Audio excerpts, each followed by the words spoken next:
اب ایک اور دیکھیے دلیل، اب یہ حصہ جو ہے یہ دوسری ڈوری آ گئی کہ جس میں روح سخن جو ہے مشرکین کے ساتھ رد و قضا والی بات ہے۔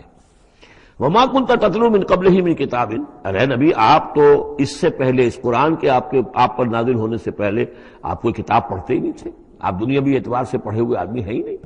آپ نے تعلیم حاصل کی نہیں، لکھنا پڑھنا سیکھا نہیں۔ ولا تخطه بيمينك، نہ ہی آپ اپنے داہنے ہاتھ سے کچھ لکھتے تھے، کوئی کتاب لکھتے تھے،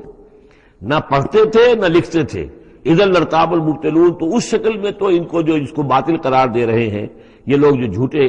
کہہ رہے ہیں محمد کو، اس شکل میں تو پھر ان کے پاس کوئی کا کوئی شک کرنے کی گنجائش ہو جاتی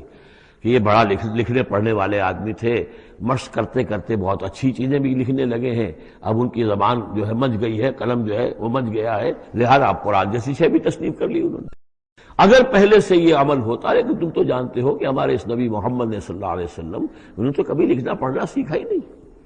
وما كنت تتلو من قبله من کتاب، نبی آپ تو نہیں پڑھا کرتے تھے اس کتاب سے پہلے کوئی کتاب، ولا تخطه بيمينك، اور نہ آپ اسے اپنے داہنے ہاتھ سے لکھتے تھے۔ اذا لارتاب المبطلون، تب تو ان لوگوں کو شک کرنے کی گنجائش پیدا ہو جاتی۔